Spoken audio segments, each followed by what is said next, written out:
자, 그러면 이번 시간에는 세액공제 보도록 하겠습니다. 자, 우리가 과세표준 소득공제를 빼가지고 과세표준에 의해서 과세표준에서 이 기본 세율을 적용해서 계산한 것이 산출세액이었고요. 이제 산출세액에서 세액공제를 하게 됩니다. 자, 세액공제를 보면은 근로소득 세액공제, 근로소득자에게 적용해 주는데요. 우리가 앞에서 일용근로자의 세액공제는 앞에서 미리 나왔었어요. 일용근로자는 종합과세를 하지 않기 때문에 여기에 세액공제를 적용하는 것이 아니라 분리과세하기 때문에 일용근로자의 세액공제는 앞쪽에 근로소득에서 우리가 산출세액의 55% 요거 기억나시는지 모르겠어요. 일용근로자는 그냥 55% 요거만 적용하죠. 자, 일반 근로자의 세액공제는요, 근로소득 세액공제가 적용이 되는데 산출세액이 130만 원 이하이면 55%를 세액공제해 줍니다. 그리고 130만 원을 초과한 산출세액에 대해서는 71만 5천 원, 요 130만 원 이하에 해당되는 세액공제 이거에다가 초과된 세액에다는 30%를 곱해서 세액공제해 줘요. 이걸 두 개를 더해서 한도가 있다는 거. 근로자 세액공제의 한도는 3,300만 원 이하의 경우는 74만 원 이런 식으로 한도를 적용하고 있습니다. 자, 근로소득자에게 근로소득 세액공제 이런 기준으로 세금을 공제해 주고 있고요. 그 다음에 자녀가 있는 경우에 세액공제해 주는데 자녀 세액공제는 근로자에게만 해주는 것이 아니라 종합소득이 있는 거주자에게 다 해당이 됩니다. 그러니까 사업소득이 있는 사람, 기타 소득이 있는 사람, 종합소득세 신고 대상에 되는 사람은 자녀세액공제 다 받을 수 있는데요. 이때 자녀라 하는 것은 자녀세액공제에 적용되는 자녀는 7세 이상인 사람에 대해서 적용합니다. 그러면 7세 이상부터 몇 세일까요? 20세까지.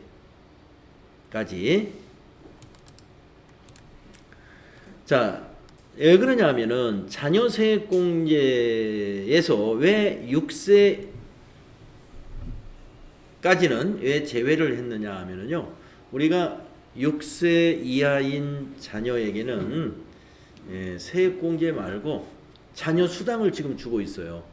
매월 10만 원인가 그래요. 매월 10만 원인가 주민센터를 통해서 아마 지원이 되는 걸로 알고 있는데요. 그러니까 6세 이하인 자녀는 지금 월 120만 원의 지원을 받고 있습니다. 그래서 소득세법에서 6세까지는 뺐다고 그래요. 그래서 7세 이상 20세 이하인 자녀에게 자녀세액공제를 적용해 줍니다.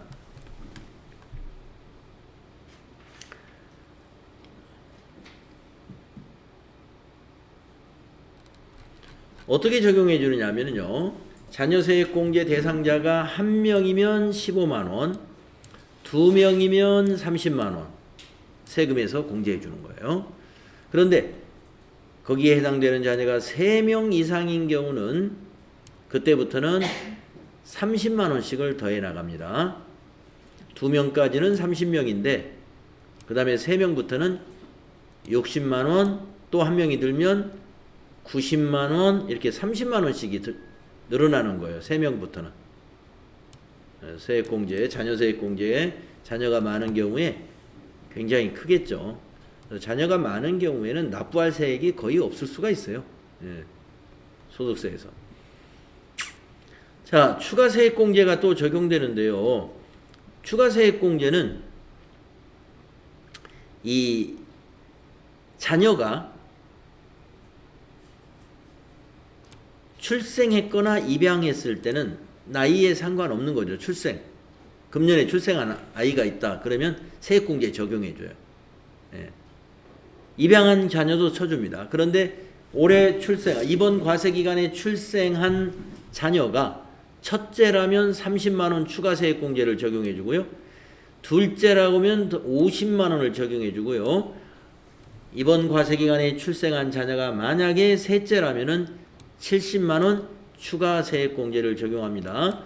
추가 세액공제 적용은 7세 이상이 아니겠죠. 그러니까 출생이니까 출생 축하 세액공제를 해준다는 거예요. 그래서 자녀 세액공제에 이런 기준으로 세액공제가 적용됩니다. 다음에 연금계좌 세액공제가 있습니다. 공제 대상은 이것 또한 종합소득이 있는 거주자에 해당된다면 다 해주는데요. 연금계좌에 납입한 금액에 대해서 12%를 세액에서 공제해주는 제도예요. 한도는 있습니다. 한도는 있는데 연금계좌 납입에 대한 세액공제가 적용된다. 그래서 이 연금 상품을 판매하는 금융회사에서 이거 많이 홍보하죠. 연금도 붙고 세액공제도 받으시라고 우리 회사 상품 가입하라고 아마 권고를 많이들 받으셨을 겁니다. 연금계좌 세액공제 알아봤고요. 자, 그 다음에 큰 묶음으로 특별세액공제라는 제도가 있는데 우리 시험에서는 이 특별세액공제가 많이 중요합니다. 다른 세액공제보다는 주로 특별세액공제 쪽으로 문제를 많이 내기 때문에 그렇습니다. 항목이 4가지가 있어요. 그래서 특별세액공제 4가지 정리하겠는데요. 첫째, 보험료 세액공제입니다. 그러면 공제 대상 보험료는 어떤 것이냐면은 보장성 보험료여야 됩니다. 그리고 보장성 보험에는 일반 보장성 보험과 장애인 전용 보장성 보험이 있습니다. 그래서 각각 한도를 적용하기 때문에 일반 보장성 보험료, 장애인 보장성 보험료를 나누어서 우리가 입력을 하게 됩니다. 납입액의 한도가 각각 100만 원이에요. 자, 그래서 보면은 이 보험료는 공제 대상이 근로소득자에만 적용이 됩니다. 장애인 전용 보장성 보험료 근로소득자의 부양가족 또는 본인에 해당되는 거예요. 자, 그런데 이 일반 보장성 보험료의 공제 대상을 보면요. 뒤에 보면 상당히 까다로워요. 기본 공제 대상자를 대상으로 하는데 소득과 나이 요건의 제한이 있기 때문에 우리 앞에 소득 공제에서 소득 요건, 나이 요건 확인한다고 그랬잖아요. 보장성 보험료 거기에 확인을 해서 OK가 된 사람들의 그 사람을 피보험자로 한 보험료만 해당이 되는 거예요. 자, 일반 보장성 보험료 근로소득자가 계약자가 되고 부양가족 중에 소득과 나이 요건이 맞는 사람 그 사람을 피보험자로 해서 지출한 보험료만 해당이 되는 것입니다. 장애인 보장성 보험료는 근로자가 기본공제 대상자인 장애인을 피보험자로 지출한 장애인 전용 보장성 보험료에 해당이 돼요. 그래서 기본공제 대상자인 장애인이라면은 장애인은 나이를 안 보기 때문에 여기서는 소득만 보게 되는 거죠. 그래서 이 요건이 공제대상 요건이 보험료 공제 쪽은 조금 까다로운 편이다. 나이와 소득 요건이 다 맞는 사람이 피보험자로 돼 있어야 돼요. 그리고 각각 일반 보장성 보험료는 보험료 납입액의 12%를 세액에서 공제해주고 장애인 전용 보장성 보험료는 보험료 납입액의 15%를 세액 공제해줍니다. 한도는 각각 100만 원입니다. 자, 다음은 의료비 세액 공제가 있습니다. 의료비라는 것은 병원에서 치료받는 것이 되고요. 또 약국에서 조제약을 우리가 처방약을 받는 거 있죠. 이럴 때 의료비에 해당이 되는데 공제 대상 역시 근로소득자에 해당이 됩니다. 근로소득이 있는 거주자가 기본공제 대상자를 위해서 지출한 의료비, 물론 본인도 해당이 되죠. 본인도 기본공제 대상자니까. 그래서 근로소득이 있는 자가 본인이나 기본공제 대상자에게 의료비를 지급한 거 모두 해당이 되는데, 이거는 보험료하고 정반대로 나이나 소득을 보지 않습니다. 제한 없음. 이거는 뭐냐면은 우리가 그 소득공제를 따질 때 기본공제 대상자 나이 확인해야 되고 또 그 소득 확인해야 된다고 그랬지 않습니까? 그런데 의료비 지출만큼은 나이도 안 보고 소득도 안 봐요. 나이도 안 보고 소득도 안 보고. 예. 그러니까 의료비 지출은 부양가족 대상자에 해당이 된다면 다 적용해 주는 거예요. 의료비 지출은 굉장히 폭넓게 적용해 준다. 나이와 소득을 보지 않는다. 기억해 주세요. 그런데 이제 의료비도 보면은 1 더하기 2 더하기 3인데요. 일반 의료비, 본인 의료비, 또 난임 시술비. 요거 이제 우리가 의료비 입력할 때 난임 시술비는 따로 입력하는 난이 있어요. 그걸 찾아서 입력을 해 주시면 되는데, 우리가 여기 있는 그 세액공제액을 계산할 때, 이 의료비를 계산할 때 보면은 일반 의료비의 경우, 일반 의료비에서 뭘 빼주냐면은 700만 원을 빼거나 총 급여액의 3%를 뺍니다. 이게 뭐냐면 의료비도 지출액이 자기 총 급여의 3% 이상이 되어야 세액공제 대상 의료비가 되는 거예요. 예. 세액공제 대상 의료비라는 것은 그냥 지출한 의료비 모두 해주는 게 아니라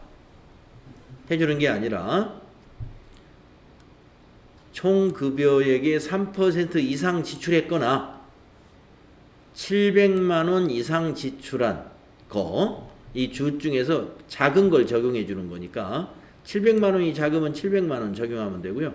총 급여의 3%가 작으면 일반 의료비에서 총 급여의 3%를 뺀 것을 적용하면 돼요. 작은 것이. 그래서 이제 이게 무슨 말이냐면 결국에 총 급여의 3% 이상 지출한 의료비가 세액공제 대상 의료비가 된다. 이렇게 보시면 됩니다.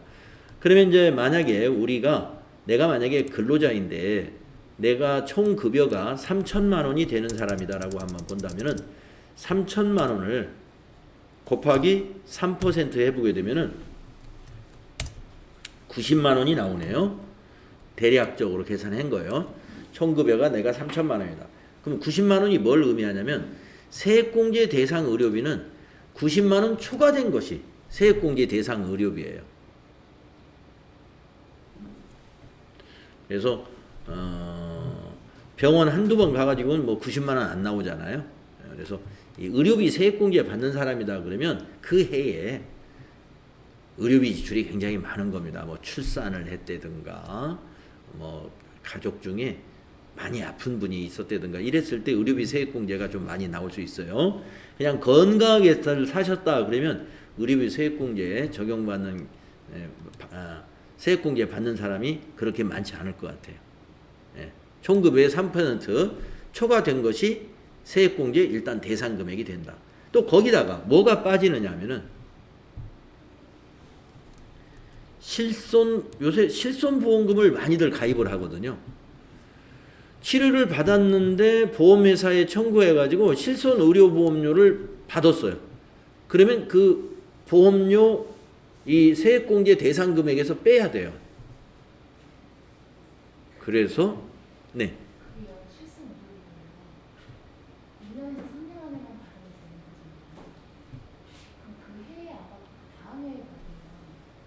예, 상관없죠. 그러니까 여기서 실손의료보험은 그 과세기간에 받은 것, 수령한 것만 제외하는 거니까요. 소득세법상의 문제는 안 되죠. 그거는 이제 보험회사하고 보험에 가입한 사람의 관계이기 때문에 실손보험료는 그 과세 기간에 실제로 수령한 금액 그것을 입력을 해야 하는 겁니다. 자, 그 다음에 그 의료비 중에서 여기 가능한 의료비라고 그랬으니까 공제가 안 되는 의료비가 또 있다는 겁니다. 이거 보시면 우리가 보통 의료비로 입력할 수 있는 건 진찰, 치료 등을 위해서 의료기관에 지출한 비용인데요. 괄호 속에 있는 걸 보시면 미용이나 성형수술 비용은 의료비가 아니라는 거예요.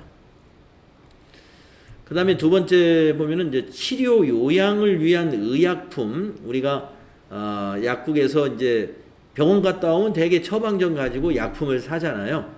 그 구입 비용에 이제 건강보험료 부분이 있지 않습니까? 예, 그거 빼고 내가 부담한 의료비. 그게 이제 치료 요양을 위한 의약품 구입 비용인데 이것 또한 건강 증진을 위해서 내가 비타민을 약국에서 별도로 내가 사서 먹었어요. 이런 건 건강 증진 의약품입니다. 그런데 내가 어떤 몸이 아파서 병원에 갔는데 의사 선생님이 처방을 했는데 그 안에 비타민이 들어갔어요. 그거는 치료를 목적으로 하는 거고요. 그냥 내가 내 의사대로 건강 증진을 위한 의약품으로 사 먹는 거, 이거는 안 되는, 의료비에 포함이 안 된다는 그런 얘기입니다. 그 다음에 장애인 보장구나 처방에 따라서 의료기기를 사는 것 또는 임차하는 것 전부 의료비에 포함이 되고요. 시력 교정을 위해서 안경이나 콘택트 렌즈 구입하는 것도 해당이 되는데 1인당 연간 50만 원으로 한도를 두고 있다는 거예요. 네, 안경이 그 여러 가지 가격대가 있기 때문에 공정하게 하기 위해서 1인당 연 50만 원 이내로 한도를 주고 있다. 보청기 구입한 거 의료비로 입력할 수 있습니다. 장기 요양급여를 본인 일부 부담금이 있죠. 우리가 장기 요양 하면 이제 부모님 같은 경우에 그런 것이 나이 많은 부모님 모시고 있으면 3급, 2급, 1급 이렇게 받아가지고 그 중에 자기 부담금이 있습니다. 그것도 의료비에 해당이 되고요. 그 다음에 해당 과세기간의 총 급여액이 7천만 원 이하인 근로자가 산후조리원, 우리가 총급여 7천만 원 이하인 근로자 상당히 많죠. 산후조리원에서 산후조리 비용으로 대가를 지급한 거 있죠. 1회 출산당 200만 원 이내로 의료비 입력할 수 있어요. 그리고 아까 말씀드린 실손의료보험금을 받은 경우에는 그 실손의료보험금을 제외해야 된다. 어떻게 제외하냐면 프로그램에 가면 실손의료보험 입력하는欄이 있어요. 거기다가 입력만 해주면 됩니다. 그래서 제외되는 것들 좀 잘 기억해 주세요. 한도 있는 것들. 자, 의료비 가장 폭넓게 적용하는 것 중에 특별세액공제 중에서 나이와 소득을 안 본다는 거, 요거 아주 특징적인 겁니다. 다음은 교육비 세액공제. 이게 좀 여러 가지 예외가 많아서 교육비 세액공제가 조금 복잡하게 느껴져요. 자, 공제대상 역시 근로소득이 있는 자에게 해당이 되고요. 근로소득이 있는 소득자가 그 거주자와 즉 자기와 기본공제 대상자, 나이 제한이 없어요. 직계 존속은 공제 대상으로 보지 않습니다. 그러니까 아까 카드에서 보면은 형제 자매하고 자기 직계비 속에 배우자가 사용한 그 카드 사용 대금은 포함시키지 않는다고 그랬잖아요. 예. 기본공제 대상자라 하더라도. 근데 교육비에서는 뭐가 또 특별하냐면 직계 존속의 교육비는 공제 대상이 아니라는 것이 특징이에요. 직계 존속. 그러니까 어머니 아버지가 나중에 대학교를 가기 위해서 이제 어머니 아버지가 늦게 대학에 가셨어요. 그거 교육비로 입력할 수 없다는 것입니다. 다만 직계 존속이라 하더라도 이제 뒤에 어딘가 나올 텐데요. 장애인 특수교육비는 예외예요. 장애인 특수교육비가 아니라 학교 교육비를 말하는 거예요. 뭐 학교라 하면 노인대학도 마찬가지예요. 뭐 노인대학을 다니든 방송통신대학을 다니든 아니면 뭐 이런 요새는 또 이렇게 비대면 대학 뭐라고 그러죠? 그런 대학을 다니든 다 사이버 대학 다 해당됩니다. 직계 존속은 제외돼요. 장애인 교육만 빼고. 그래서 이 교육비 나이 제한이 없다는 건 뭐예요? 대학생 자녀도 소득이 없으면 교육비 세액공제에 넣는다는 겁니다. 그래서 여기 보시면 교육비는 나이에 제한은 없음.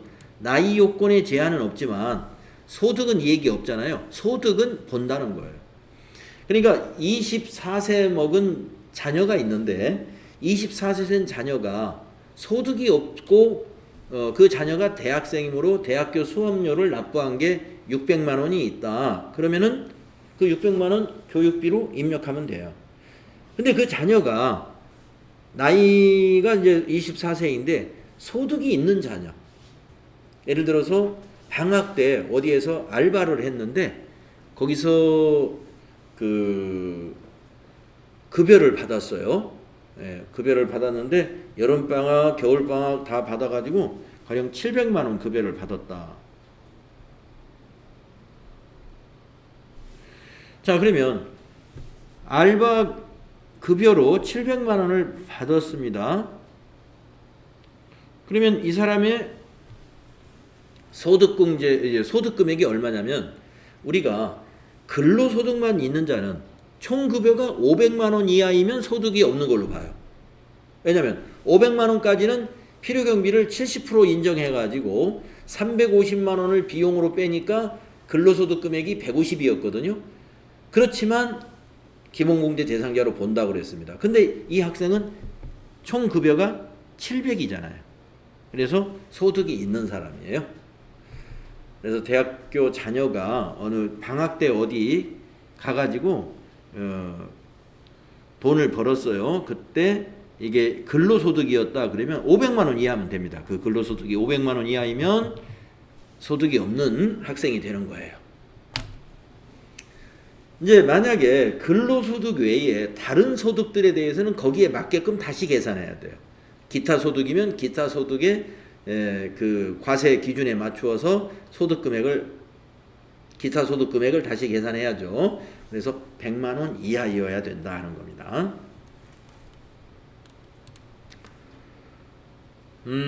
그러면 교육비 공제 대상 금액의 15%의 세액공제를 받을 수가 있습니다.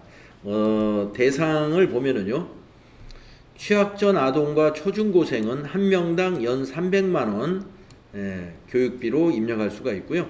대학생인 자녀는 한 명당 연 900만 원 입력할 수가 있고요. 물론 대학생 본인이 대학교를 다녔다 하면 본인 것도 여기에 해당이 돼요.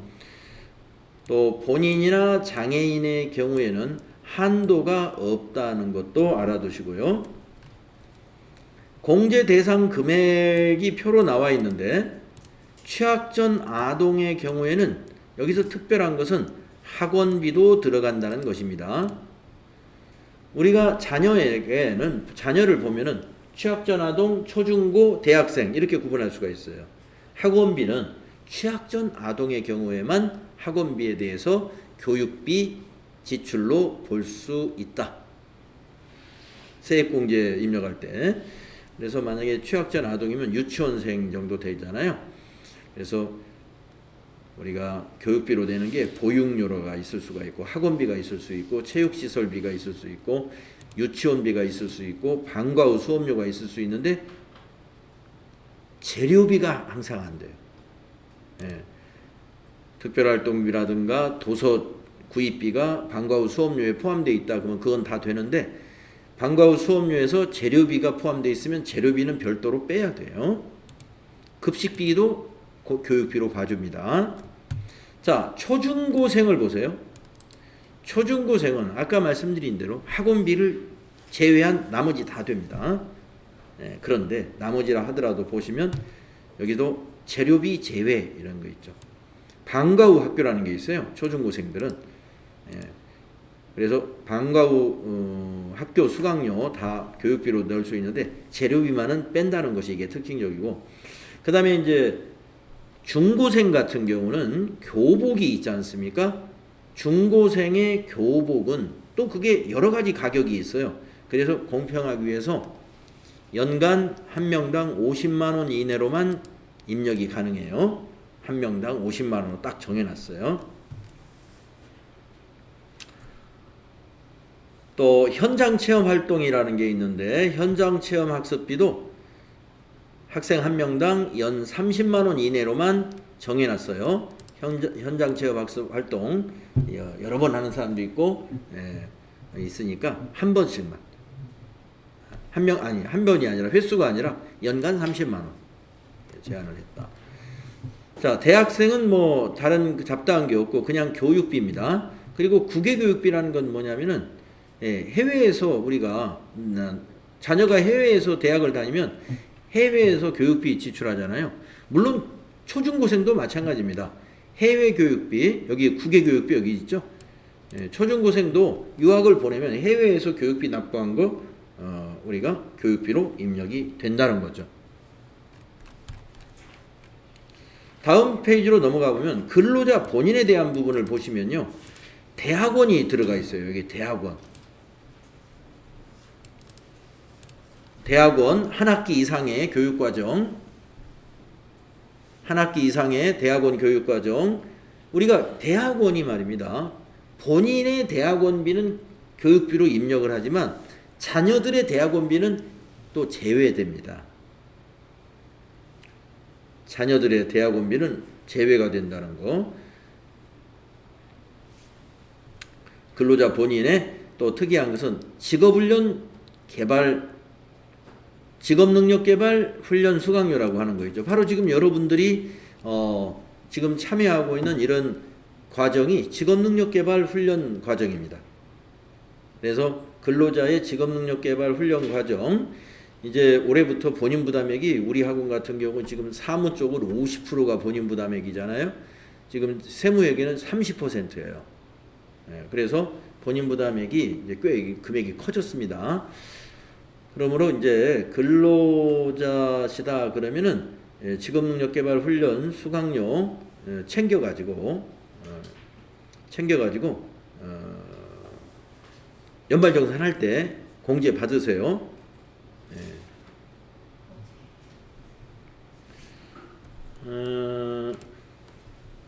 어떻게 받으시냐면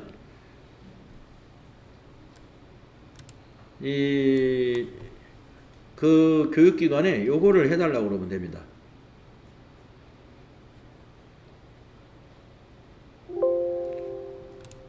교육비 납입증명서라고 하는 게 있어요. 교육비 납입증명서. 그래서 여기다 이제 우리 회사 상호, 사업자 번호, 대표자, 전화번호, 주소, 또 신청인, 여러분 근로자의 성명, 주민번호, 주소, 대상자가 이제 여러분이 되겠죠. 신청인은 본인, 신청인과의 관계 본인, 이게 자녀들 때문에 이렇게 있는 거고. 그 다음에 이제 여기다 몇 년, 몇 월, 납부 연월, 몇 년, 몇 월, 종류, 금액, 이렇게 쓰는 거예요. 그래가지고 합계, 교복 구입비는 여기다 쓰고, 그래서 여기다가 이제 신청인 서명하고, 그 다음에 이걸 증명합니다. 교육기관자 여기 쓰고 서명하고, 이 서류를 제출하면 됩니다. 여러분 회사에 제출해요.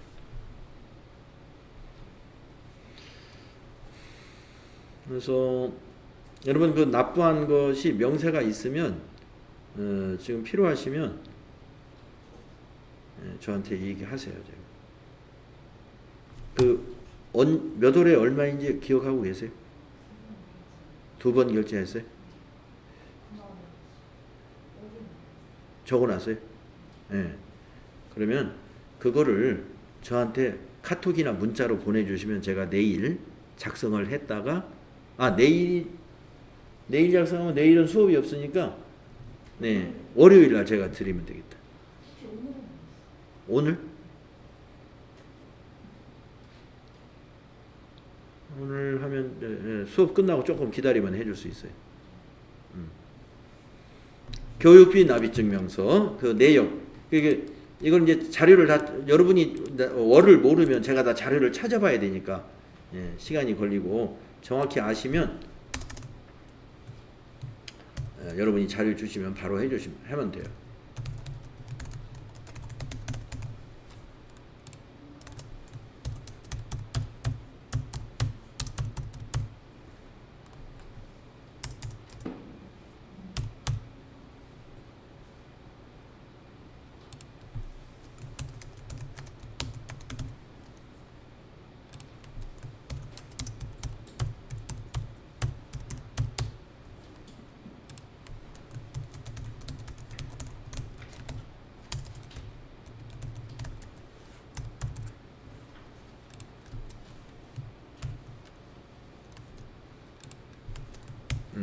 이렇게 해서 제가 인쇄해서 여기 직인 딱 찍어 드리면 됩니다.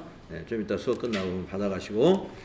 자, 근로자 본인의 직업능력 개발 수강료가 바로 이제 학원비인데, 직업능력 개발을 위한 학원비 해당이 됩니다. 다음에 장애인 특수교육비 보시면 사회복지시설 등의 기본공제 대상자인 장애인의 재활교육을 위해서 지급한 비용을 말합니다. 이 경우에는 소득금액에 제한이 없어요. 장애인은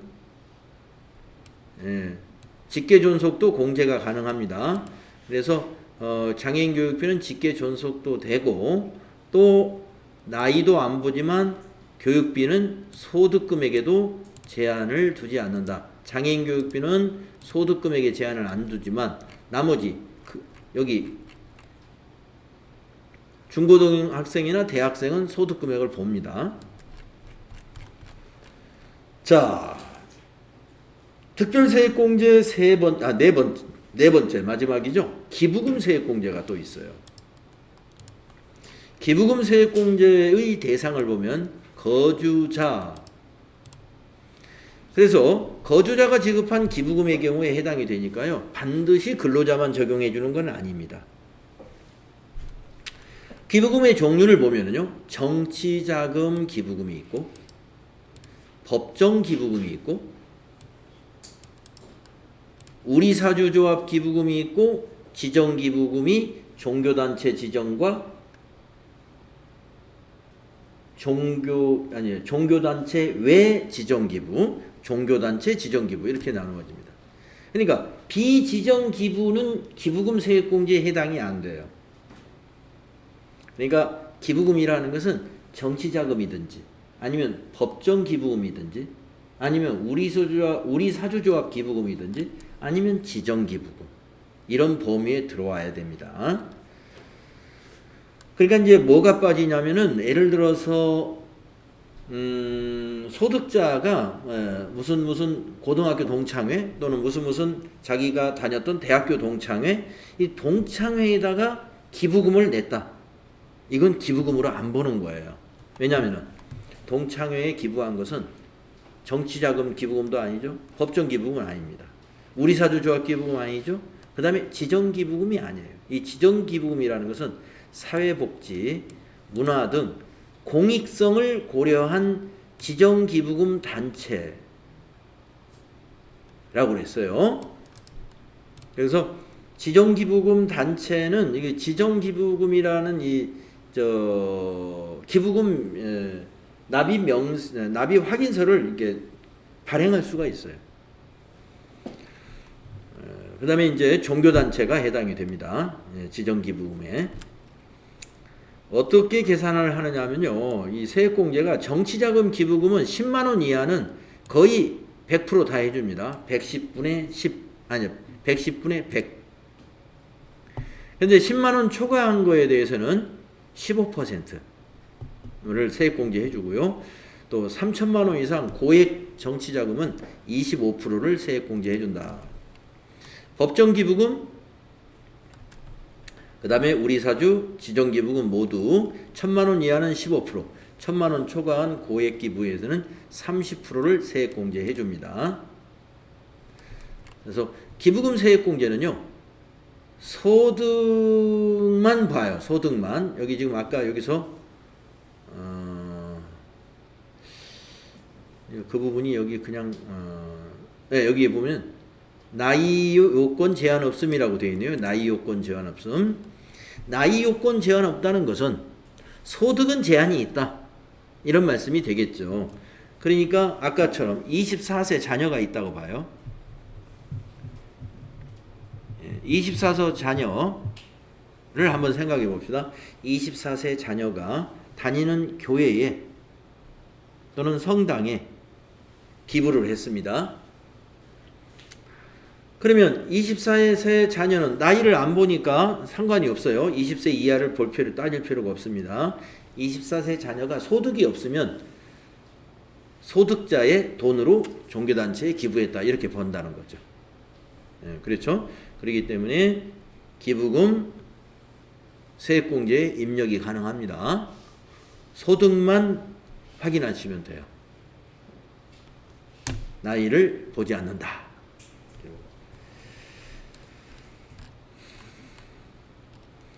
자, 이제 세액공제의 마지막이죠.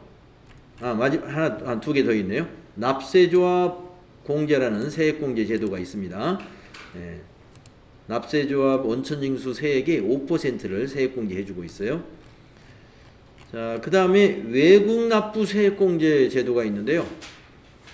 외국에서 원천징수를 하고 국내에서는 원천징수 안 했어요. 그래서 외국에서 원천징수한 거에 대해서 우리 종합소득세 신고할 때 외국에 납부한 세금은 세액공제 해줍니다. 전부 다. 외국에 납부한 세액을 모두 세액공제 해주는 제도예요. 그게 외국 납부 세액공제예요. 그 다음에 월세 세액공제. 이게 젊은 근로자분들에게 이게 월세 세액공제가 많이 적용이 되는데요. 총 급여액을 기준으로 하니까 월세 세액공제는 개인 사업을 하는 사람, 이 사업소득자에게는 해당이 안 됩니다. 근로자에게만 해당이 되는데, 월세를 살면서도 자기 집이 있으면 안 돼요. 무주택이어야 돼요. 첫째. 그리고 우리가 이 밑에 나오겠지만 순서대로 보죠. 5,500만 원 이하, 총 급여가 5,500만 원 이하인 근로자는 월세 지급한 거에 12%를 산출세액에서 세액공제해 주고요. 5,500만 원을 초과해서 7,000만 원 이하, 그러면 총 급여가 7,000만 원을 초과하는 사람은 월세 세액공제 대상자가 아니라는 얘기죠.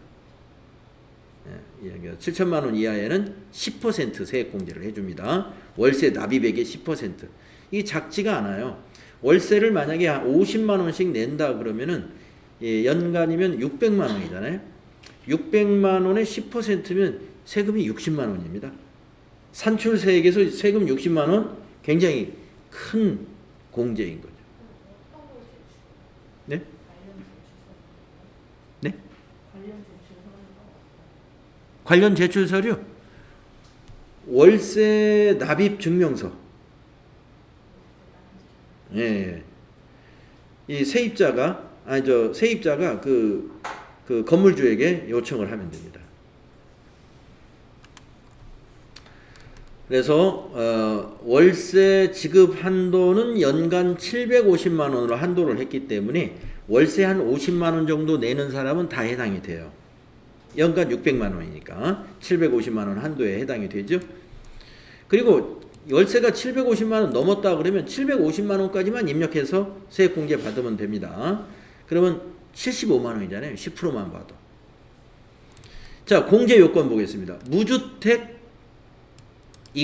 세대주여야 된다. 그래서 월세를 사는데 내가 주민등록은 저기 아버지 어머니한테 들어가 있어요. 그러면 세대주가 아닌 거예요. 세대원이죠. 그래서 월세 세액공제를 받으려면 내가 지금 월세를 살고 있는 그 주택으로 주민등록을 떼어와야 됩니다. 세대 분리가 돼 있어야 돼요. 그래서 무주택자이고 세대주이어야 되고 총 급여가 7천만 원 이하인 근로자에게 해당이 된다. 그 다음에 하나 조건이 또 있는데요. 주택의 규모예요.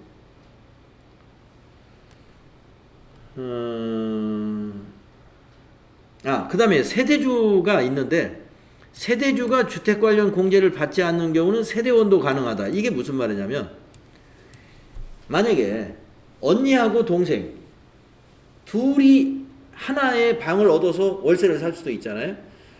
그러면 두 사람이 한 집에서 이제 거주를 하게 되면 거기에 언니가 세대주로 돼 있고 동생이 세대원으로 돼 있단 말이에요. 한 집에 세대는 한 세대니까. 그랬는데 언니는 고소득자, 총 급여가 7천만 원 이하가 아니고 넘기 때문에 이 월세 세액공제를 안 받는다라고 하면은 세대원인 동생이 받을 수 있습니다. 자, 세대주가 주택 관련 공제를 받지 않는 경우에는 세대원도 된다. 자, 총급여액이 7천만 원 이하인 근로자가 국민주택 규모이거나 기준 시가가 3억 원 이하인 주택의 경우에만 적용을 하고요. 오피스텔이나 고시원도 여기에 다 포함이 됩니다. 그래서 국민주택 규모 24평인가요? 예, 25평인가 그 규모를 얘기하는 거고 규모로 적용을 하든지 예, 그러면 이제 서울같이 집값이 센 데는 규모로 적용하면 거의 다 해당이 되겠죠. 수도권은. 예, 그리고 또 지방으로 저 집값이 싼 지방 같은 데는 시가를 적용하는 게 유리하겠죠. 예, 그래서 기준 시가로 3억 원 이하이거나 규모가 국민주택 규모 이하인 주택에만 이 월세세 공제 대상이 된다. 예.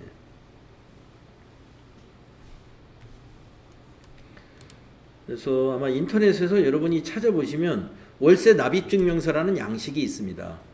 그걸 딱 작성해 가지고요. 집주인한테 여기다 서명해 달라고, 도장 찍어 달라고 하면 되겠죠. 자, 그런데 특별세액공제 아까 교육비, 보험료, 의료비, 기부금 이 네 가지 있었죠. 특별세액공제를 적용받으려면 어떻게 해야 됩니까? 보험료 납입 내역, 의료비 지출 내역, 또 교육비 지출 내역. 지금처럼 학원에 가서 이제 직업훈련 교육비다 그러면 다 그 교육비 납입 내역을 다 받아와야 된단 말이에요. 그런데 이제 국세청 간소화 자료로 연말정산 간소화 자료로 다 넘어간 것 같으면은 거기서 쉽게 집계가 됩니다만은 거기에 들어가지 않은 것은 다 또 추가적으로 챙겨야 되지 않습니까? 그래서 어떤 이유 때문에 나는 계산해봐도 얼마 안 될 것 같다. 챙겨보더라도 그러면 선택을 하면 됩니다. 특별세액공제 적용을 1과 2 중에서 선택할 수가 있어요. 자, 1은 뭐냐? 아까 말한 대로 항목별로 다 세부 자료를 준비해서 세액공제를 받는 겁니다. 항목별로. 이때 월세세액공제나 이런 것은 제외예요. 별도로 다 하는 거고 특별세액공제만. 그런데 두 번째 옵션이 뭐냐? 13만 원 그냥 받는 거예요. 13만 원 세액공제. 이것을 표준세액공제라고 합니다. 표준세액공제.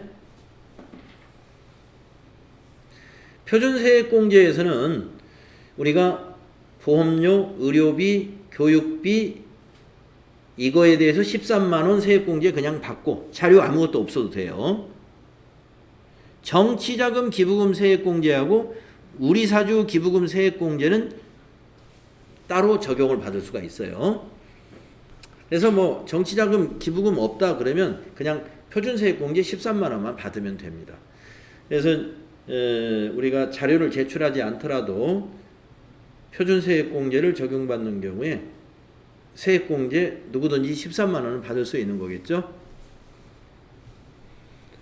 자, 그 다음에 이제 특별세액공제에서 우리가 이제 근로소득이 없는 종합소득자에게 적용되는 경우, 이 우리 기부금 세액공제 같은 경우에 근로소득자가 아니어도 해당이 되지 않습니까? 그래서 근로소득이 없는 자의 그 적용은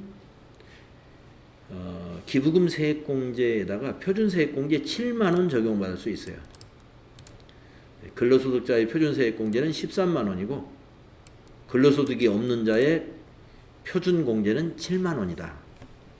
이것을 적용받을 수 있다. 이걸 알아두시면 되겠습니다. 근데 대개 자료를 다 준비하면 13만원 이상 세액공제가 나오기 때문에 요즘에 뭐 근로자들이 의료비라든가 교육비, 보험료 세액공제 해당되는 게 많이 있습니다. 그래서 자료를 제공해서 받거나 여기 표준세액공제 받거나 이렇게 선택할 수 있다. 자, 이렇게 해서 여기까지가 우리가 산출세액에서 공제해야 되는 세액공제를 정리했습니다. 그래서 이제 우리 실무에서는 이 기준대로 우리가 입력을 잘 해주시면 되는 겁니다. 자, 다음 시간에는 종합소득세 신고에 대해서 알아보겠는데 시험 출제 범위는 아니에요. 요거는 종합소득세 신고는 어떤 내용이 나오냐면 우리가 소득세를 세무 조정하는 부분이 나오거든요. 소득세 세무 조정에 대한 것들이 들어있는데 우리 TA D급 시험에서는 소득세 세무 조정은 출제 범위가 아니에요.